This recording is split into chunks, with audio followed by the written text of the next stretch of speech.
ಹೆಚ್ಚುತ್ತಿರುವ ಮೊಬೈಲ್ ಬಳಕೆಯಿಂದ ಮಕ್ಕಳ ಮೇಲೆ ಬೀರುವ ಅಡ್ಡ ಪರಿಣಾಮಗಳನ್ನು ತಡೆಗಟ್ಟುವ ಉದ್ದೇಶದಿಂದ 16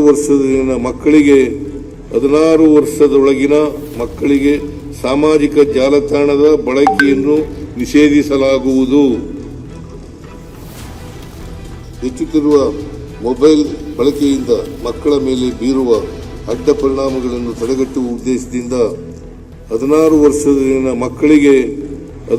ವರ್ಷದೊಳಗಿನ ಮಕ್ಕಳಿಗೆ ಸಾಮಾಜಿಕ ಜಾಲತಾಣದ ಬಳಕೆಯನ್ನು ನಿಷೇಧಿಸಲಾಗುವುದು.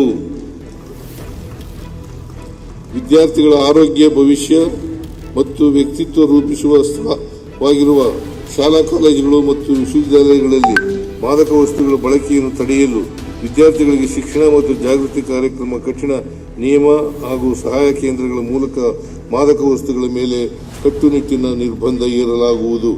ಉನ್ನತ ಶಿಕ್ಷಣ, ಸರ್ಕಾರಿ ಪ್ರಥಮ ದರ್ಜೆ ಕಾಲೇಜುಗಳು ಮತ್ತು ಪಾಲಿಟೆಕ್ನಿಕ್ಗಳ ಬಲವರ್ಧನೆ, ಉತ್ಕೃಷ್ಟತಾ ಕೇಂದ್ರಗಳ ಸ್ಥಾಪನೆ ಹಾಗೂ ಸಂಶೋಧನಾ ಸಾಮರ್ಥ್ಯ ಹೆಚ್ಚಿಸುವ ಸಲುವಾಗಿ ಎಡಿಬಿ ನೆರವಿನೊಂದಿಗೆ 2500 ಕೋಟಿ ರು ವೆಚ್ಚದಲ್ಲಿ ಕರ್ನಾಟಕ ಉನ್ನತ ಶಿಕ್ಷಣ ಪರಿವರ್ತನೆ ಯೋಜನೆಯನ್ನು ಅನುಷ್ಠಾನಗೊಳಿಸಲಾಗುತ್ತಿದೆ.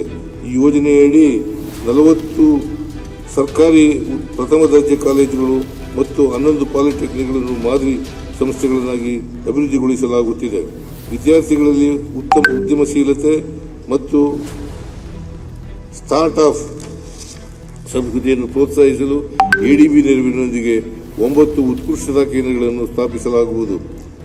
ಹಿಂದಿನ ಸಾಲಿನಲ್ಲಿ ಘೋಷಿಸಿದಂತೆ ಸರ್ಕಾರಿ ಪ್ರಥಮ ದರ್ಜೆ ಕಾಲೇಜುಗಳು, ಇಂಜಿನಿಯರಿಂಗ್ ಕಾಲೇಜುಗಳು, ಪಾಲಿಟೆಕ್ನಿಕ್ಗಳು ಮತ್ತು ಯುವಿಸಿ ವಿಶ್ವವಿದ್ಯಾಲಯಗಳಲ್ಲಿ ಒಟ್ಟಾರೆ 2000 ಬೋಧಕ ಹುದ್ದೆಗಳನ್ನು ಭರ್ತಿ ಮಾಡಲು ಅನುಮತಿಸಲಾಗಿದೆ.